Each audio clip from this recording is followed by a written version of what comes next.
Former Prime Minister and leader of Pakistan's largest political party, Imran Khan, has said he will call on Pakistanis to launch a protest movement if the current controversial Chief Justice is given an extension. He said, and quote, "I'm preparing my party to launch a protest movement. We will hit the streets against them for violating the Constitution," unquote. Imran Khan was informally speaking to reporters inside Adiala jail, where he's been illegally incarcerated now for 376 days before authorities stopped his media interaction.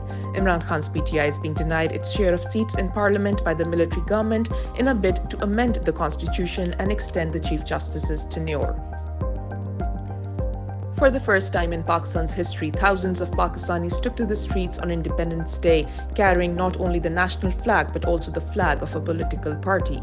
All throughout Pakistan, the red and green coloured flag of Pakistan Tehreek-e-Insaf, the party of illegally incarcerated Imran Khan, was visible on cars, bikes, trucks and homes, along with the green and white Pakistani flag. The military government and its security forces' attempts to stop people from carrying the PTI flag proved unsuccessful as thousands braved the crackdown. Imran Khan had called on Pakistanis to carry the PTI and Pakistan flag in a message from his jail cell. बिस्मिल्लाहिर्रहमानिर्रहीम, इय्याका नअबुदु व इय्याका नस्तईन। मेरे पाकिस्तानियों, आज मैं आपसे एक इंतहाई अहम और नाजुक मौके पर मुखातिब हूँ। हमारा मुल्क आज एक नाजुक दौराहे पर खड़ा है। पाकिस्तान अंग्रेजों से आज़ादी के 77 साल बाद भी अशराफिया के कब्जे में है। इस अशराफिया का पाकिस्तान में कुछ भी नहीं है। इनके बच्चे, घर, कारोबार और इवन के पैसा सब कुछ बाहर है और सिर्फ लूटमार के लिए यहाँ बैठे हैं और गरीबों का खून चूस रहे हैं, जिससे हमारी माशी हालत बद से बदतर हो रही है। बांग्लादेश ने अपनी मुख्तसर सी तारीख में दूसरी बार आज़ादी हासिल की। पाकिस्तान के माशी हालात बांग्लादेश से ज्यादा खराब हैं। बांग्लादेश के माशी हालात बेहतर होने के बावजूद लोगों ने जुल्म बर्दाश्त नहीं किया। यहां तक कि हसीना वाजिद ने मर्जी का आर्मी चीफ और पुलिस का चीफ लगाया और पूरा निजाम इनके कब्जे में होने के बावजूद जब अवाम खड़ी हो गई तो कोई भी हसीना वाजिद को बचा ना सका। हसीना वाजिद के दौर में आमरीत पूरे मुल्क पर नाफज थी। खालिदा जिया की जमात को इलेक्शन तक लड़ने नहीं दिया गया और उनकी हिम्मत तक ना हुई कि वो इलेक्शन तक लड़ सकें। मगर पाकिस्तान में सख्तियों और पाबंदियों के बावजूद पाकिस्तान तहरीक इंसाफ ने न सिर्फ इलेक्शन लड़ा बल्कि वाज़ेह अक्सरियत से इलेक्शन जीतने में कामयाब हुए। पाकिस्तान में मौजूदा हुकूमत ने जिस किस्म के मजालिम पाकिस्तान तहरीक इंसाफ पर ढाए, तारीख में उसकी मिसाल नहीं मिलती। मैं अपनी पार्टी और पूरी कौम के निडर और डट जाने वाले तमाम लोगों को खराज तहसीन पेश करता हूँ। On a day meant to celebrate freedom, Pakistan's Independence Day was overshadowed by the restriction of internet services by the authoritarian military regime. Businesses and life in general came to a standstill in the country as authorities slowed down internet services to test out a new firewall.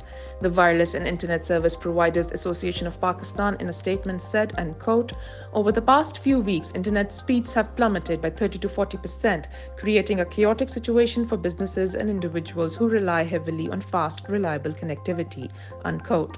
The association also said that the decision to enhance security and surveillance has crippled the country's digital economy. The Pakistan Software Houses Association said that Pakistan's economy could lose up to $300 million due to internet disruptions caused by imposition of a national firewall. Bloomberg, the global business and financial news outlet, has said in a report that electricity bills have outpaced home rental rates for some people in Pakistan. As Pakistan's military government seeks to comply with IMF demands to generate revenue, it has increased electricity prices, burdening Pakistanis with record inflation. Bloomberg in its report said, and quote, "Inflation of around 12%, the highest in Asia, has eroded purchasing power and pushed electricity consumption to the lowest in 4 years," unquote. Samiullah Tariq, head of research at Pakistan Kuwait Investment Company, said that residents have since seen electricity bills, typically a fraction of household expenses, surpass rents that range from $100 to $700 a month. As the death toll in Gaza has exceeded 40,000, the US has approved $20 billion in arms sale to occupational Israeli forces, including scores of fighter jets and advanced air-to-air missiles. The outgoing Biden administration, despite a domestic and global uproar for its support of the genocidal campaign, notified Congress of the impending sale, which includes more than 50 F-15 fighter jets.